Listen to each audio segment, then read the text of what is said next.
Set us free. Set us free. Set us free. Set us free. In this dark hour need.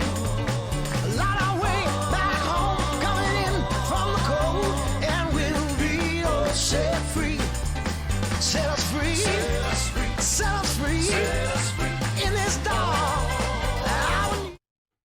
Hey, good afternoon. Listen, this is Andy. I'm excited to be with you, and I just want to cover 5 things with you. Do you make these 5 tech mistakes? Well, we've all got a few mistakes that we make, right? So let's just talk about these 5 specific tech mistakes that I hope you don't make, but if you do, we can resolve it pretty quickly. Let me bring up my window here and see if I can figure all this stuff out. I've been doing a little bit of working on my computer system and my camera system and all these other things. So, here we go. Do you make these 5 tech mistakes? And I'm going to go backwards from 5 to 1 because 2 and 1 are pretty bad, pretty serious. Are you ready? Let's talk about it.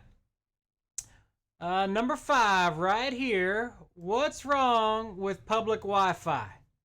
Well, public Wi-Fi, if it's encrypted, is great. Nothing wrong with it.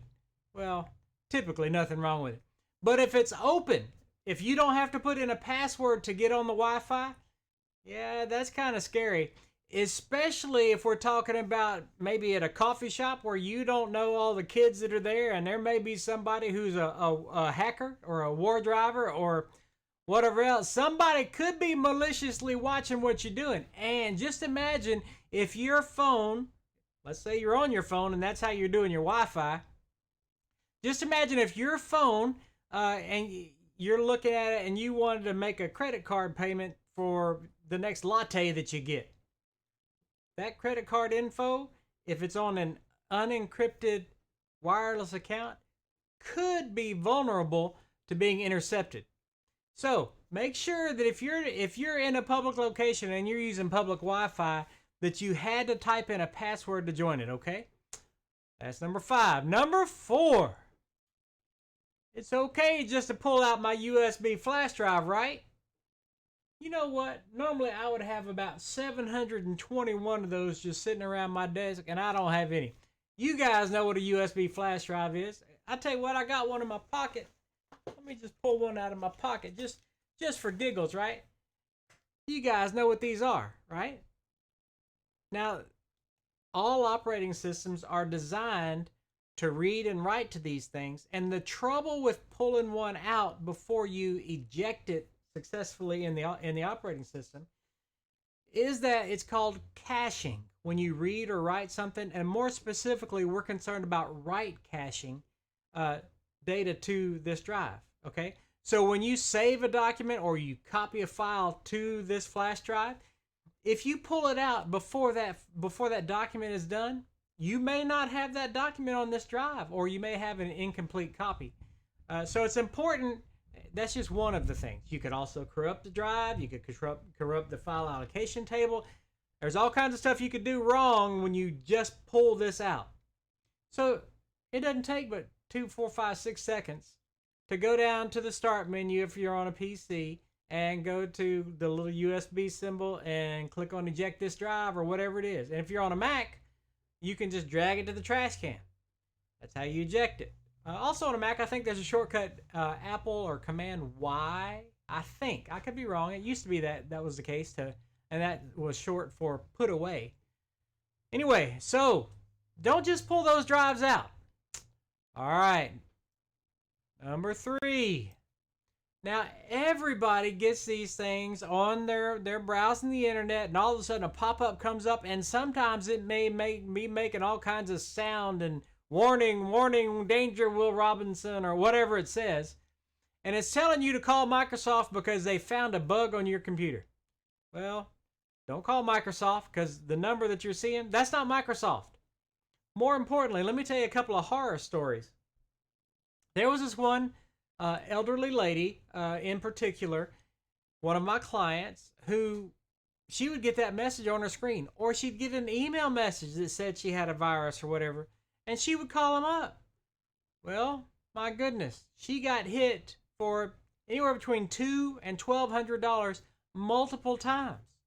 because she always believed those things. So I guess she had faith in the internet that everything was true on the internet. And if somebody said that, they weren't going to harass her or harm her or steal from her. So there we go. Don't believe it. Hang up the phone. Click on close the browser up. The next thing to do is shut down the computer and just leave it off for a couple of minutes and then turn it back on and see what you get. If that same thing pops up, you need to talk to your favorite computer tech, and that's probably me. If it's not, call me anyway, and I'll tell you what I can help you with. Anyway, so if the message said it was from Microsoft or anywhere else, don't believe it. Close the program. Number 2, what backup? People will bring me a computer and need some help, and oh my goodness, the hard drive is clicking. When the hard drive is clicking, that's not good news. So it's best to have a backup. Now, guys, there's 473 different ways you can do a backup. I may have exaggerated. There could be at least 423 different ways. Regardless. So, use a flash drive I just showed you to get all of your important data. The most convenient way is to use a cloud backup service such as Carbonite. I use Carbonite. Love it.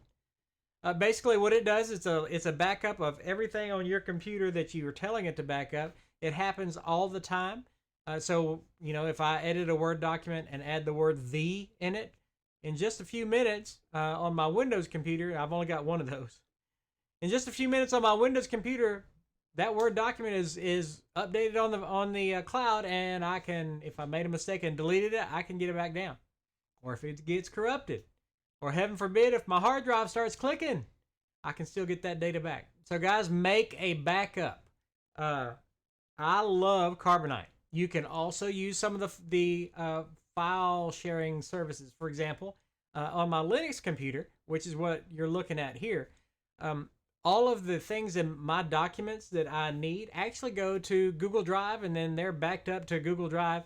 I pay for the extra storage on my Google Drive account. That way I've got a secure encrypted backup.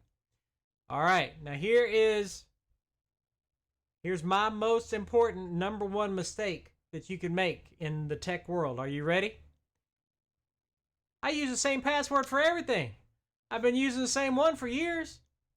Well, let me switch the camera. You shouldn't do that.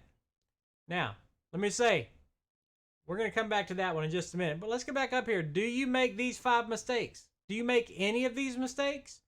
And I got to tell you, are you ready? Don't lie. Sir, don't lie. Don't lie. Don't lie. Don't lie. That's Angela Johnson. If you haven't watched her nail salon video on YouTube, go get it. She's hilarious. I watch that thing all the time, and I laugh my tail off. Every time. Sharon and I were driving down the road the other day, and I had it play, and we're both just cracking up in the car. Okay, so let's talk about it. Scroll back down here to... let me get back over here to this one and switch it back to you. All right, I use the same password for everything, been using the same one for years. Well, there's 2 mistakes there. Using the same password for everything, number 1. Number 2, you've been using the same one for years. Don't do that. So let me give you just some of my thoughts on password security. By the way, aside from being in the computer business for 20 years and then a computer tech in other arenas for 4 years, 5 years before that, I'm also a member of the Deep East Texas Security Group, which is a bunch of people like me who are conscious of secure things as far as electronics go and technology and things like that. It's called DebtSec. If you want to look them up on the internet, man, check them out. DebtSec.org is a great place for you to learn security. It's a whole bunch of us, and we all have ideas, and we pass them along each other. We all do research, and we pass that info along that we research along the way. So get involved with. It's called InfoSec, Information Security. Anyway, so let's talk about passwords, and this is probably the most important thing that I can leave you with today. Your password should be at least 10, probably 12 characters or longer. There needs to be an uppercase, a lowercase, a number, and a symbol in your password. Okay? Let me bring this down just a hair. And then you should not have any dictionary words in your password.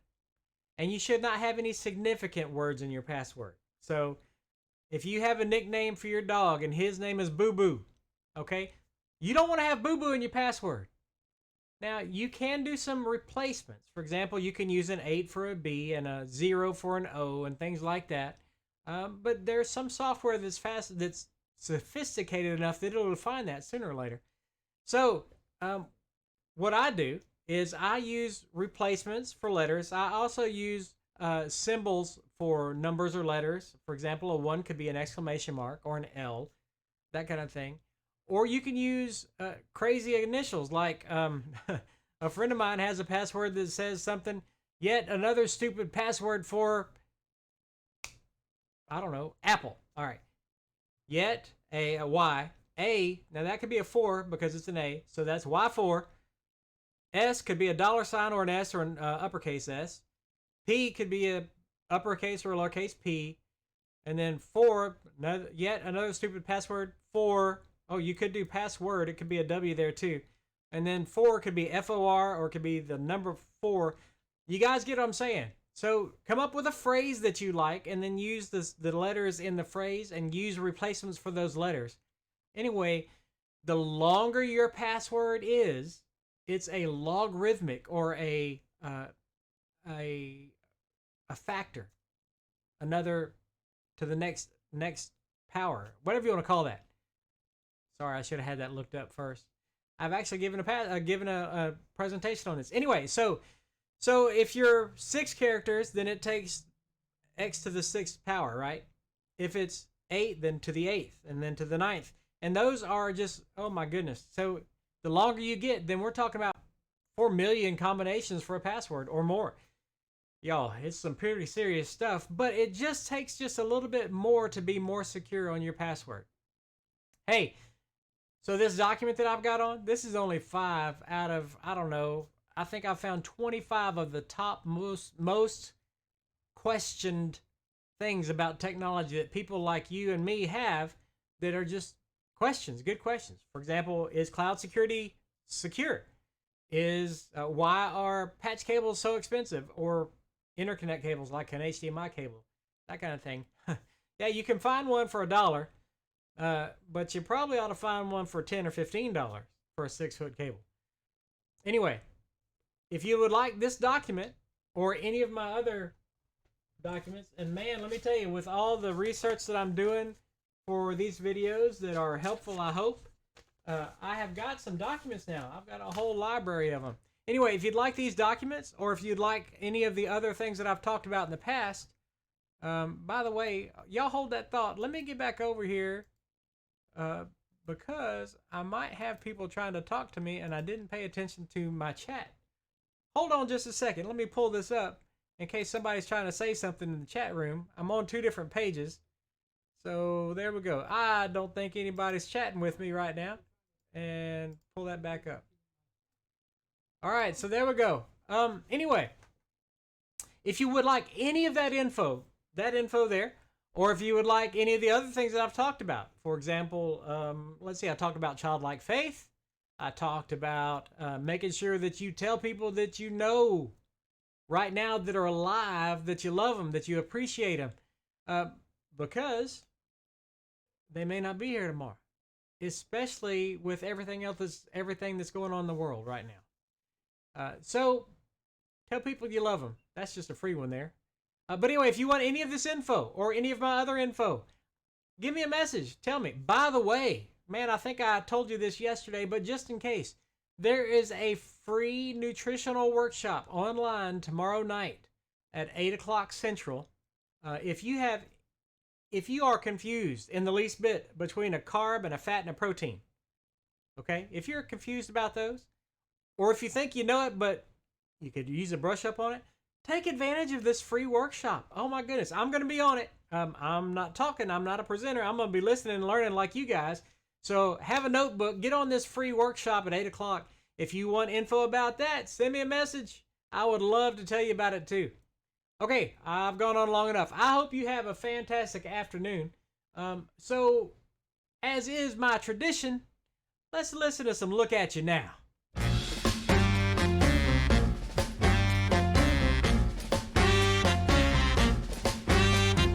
Didn't show up, but you showed them all anyhow. You wouldn't slow down, now you're too slow to push a plow.